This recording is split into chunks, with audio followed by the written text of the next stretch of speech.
കർമ്മങ്ങൾ സ്വീകരിക്കണോ, വിശ്വാസം സംശുദ്ധമാവണം, ഉറച്ചതാവണം, വിള്ളലില്ലാത്തതാവണം, ശക്തമാവണം, പൂർവീകരുടെ മാർഗം സ്വീകരിച്ചതാവണം. അതാണ് അല്ലാഹു സുബ്ഹാനഹു വ തആല നമുക്ക് പഠിപ്പിക്കുന്നത്.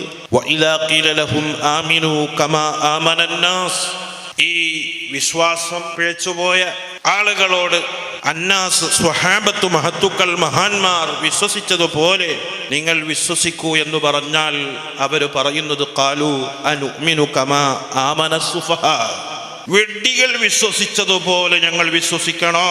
നമ്മൾ പറയാറുണ്ട് പൂർവീകർ വിശ്വസിച്ച, പൂർവീകർ കൈമാറി തന്ന ആ മഹാന്മാർ, സ്വഹാബാക്കൾ, താബിഉകൾ, താബിഉകൾ, അങ്ങനെ താഴോട്ട് വന്ന വലിയ മഹാന്മാരുണ്ട്. നമ്മുടെ നാട്ടിൽ ദീൻ പഠിപ്പിച്ചവർ ഉബൈദുല്ലാഹി തങ്ങൾ ഹിജ്റ 41 വന്നു. അങ്ങനെ അവർ മതം പ്രചരിപ്പിച്ചപ്പോൾ അന്നു മുതൽ നമ്മുടെ ഇവിടെ അനുഷ്ഠിച്ചു വന്നത്, സ്വീകരിച്ചു വന്നത്, കൊണ്ടു നടന്നത് അതുപോലെ നടക്കൂ എന്ന് പറയുമ്പോൾ ഈ വിഡ്ഢികൾ വിശ്വസിച്ചതുപോലെ ഞങ്ങൾ വിശ്വസിക്കണോ എന്ന് പറയുന്നവർ, അല്ലെങ്കിൽ ഉള്ളില്ല പറച്ചിലും കൊണ്ട് നടന്ന് വിശ്വാസികളെ വിശ്വാസത്തിൽ നിന്നും വ്യതിചലിപ്പിക്കുന്നവർ, അങ്ങനെ ധാരാളം ആളുകൾ. അലാ ഇന്നഹും ഹുമുസ് സുഫഹാ. യഥാർത്ഥത്തിൽ ഇത്തരം ആളുകൾ തന്നെയാണ് വിഡ്ഢികൾ, മുൻ തലമുറയുള്ള പൂർവീകരല്ല. വലാകിൻ ലാ യഅലമൂൻ. അവരറിയുന്നില്ല ഞങ്ങൾ വിഡ്ഢികളാണെന്നത്.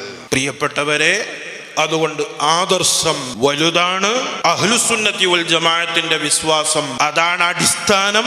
എല്ലാവരും പറയും ഞങ്ങളതാണ് അഹ്ലുസുന്നത്തി വൽ ജമാഅത്ത്. നമ്മൾ നോക്കേണ്ടത് പൂർവീകർ പാരമ്പര്യമായി കൊണ്ടു നടന്ന വിശ്വാസവും ആ സംസ്കാരവും ആരുടെ കയ്യിൽ, അവരാണ് യഥാർത്ഥ അഹ്ലുസുന്നത്തി വൽ ജമാഅ.